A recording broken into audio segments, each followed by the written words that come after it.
Hey everybody, it's Tony checking in for my weekly vlog. Just finishing week 2. In fact, I'm on VLCD 15 of this round. I think in my last vlog I reported that I had lost 7 pounds the first week, and so I lost an additional 2.5 pounds this week.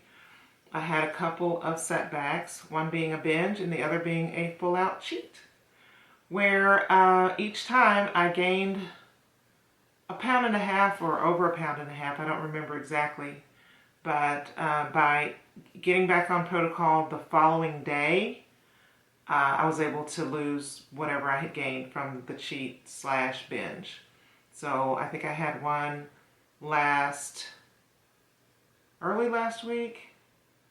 I can't remember what day that was on, but I had one on Wednesday, recovered on Thursday, and then I had a big cheat, went out to eat with a chef friend and her husband, and recovered from that. I did that on Friday and recovered from that on Saturday. But since then, have lost a half a pound a day, just being back on protocol. No correction days and nothing fancy, just eating strictly protocol. And so normally by week 2 I have lost more weight than this, probably average about 3.5 pounds in an early round, probably 4 pounds in week 2, but this time it's only 2.5, and I'm okay with it. Like I said, I'm gonna go for a long round, so I have at this point 19 pounds left to go to get to my goal. And I just wanted to talk a little bit about recovering after a cheat or a binge or a slip up. For me, I choose not to do correction days. I find that if I do a correction day, if there is such a thing on phase 2, that I just put myself more into a feeling of being deprived, which causes a binge or a feeling of wanting to binge later on. So luckily, just by going back to strict protocol, I'm able to lose the weight that I put on from that, whatever the occurrence was. Another thing I do to get back on track and to move forward is to make myself something really yummy, and to plan something really yummy for my meals for that day that I'm getting back on protocol. So I'll make my favorite meals. Today, for instance, I made a delicious blackened shrimp taco with coleslaw and some salsa.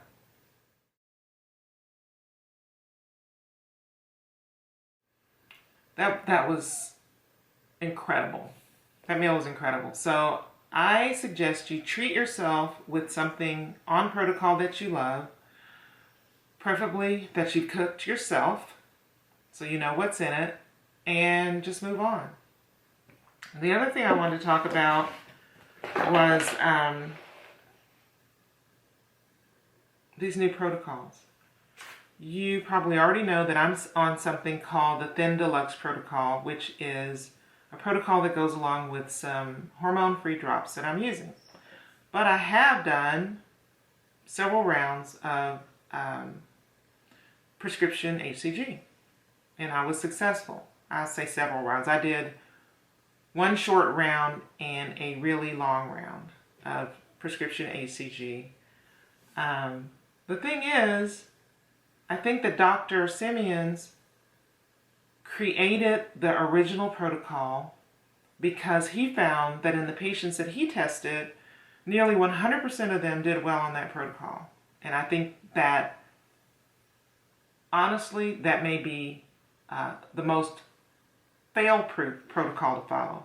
However, if you like me and you've done several rounds and you just cannot get into the strict food requirements in the Dr. Simeon's protocol, then I would suggest trying another protocol that allows a little bit more variety. What I'm doing isn't all that different from Dr. Simeon's. The calorie requirements, the calorie restrictions are the same.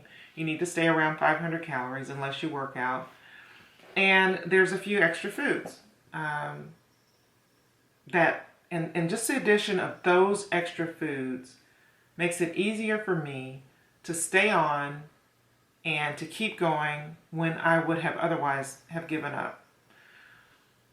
So there's the strict Dr. Simeon's protocol, which even at its strictest has been modified by people to include coconut oil, to include, things like chocolate delight, to include other vegetables or other products that weren't available when Dr. Simeon's developed this protocol. There's the 800 calorie protocol. I know Sonia Russell has written a book on that. A lot of people are on that protocol and are being successful. There's the one that I'm on, the Thin Deluxe protocol. There is something that I've been hearing a lot lately called the Dr. Littman's protocol. And I do know of people having some degree of success on all of these protocols. The thing that's important is to find something that works for you. You should not be hungry. You should be eating real food. You should be losing, on average, a ½ pound a day. You should feel good. You should have energy. You shouldn't feel like you're about to pass out, like you're starving. Those are the important things to think about in any protocol that you choose. So I'm not hating on any of it. If it works, if you are losing abnormal fat and not lean muscle, you're not starving, and you feel relatively healthy, I say go for it. I'm here to support whatever protocol people are doing. And anyway, so I am going to continue to check in weekly and let you guys know how I'm doing. And I'll be watching your videos to see how you're doing, and we'll just continue to support each other on this journey. Talk to you later. Bye.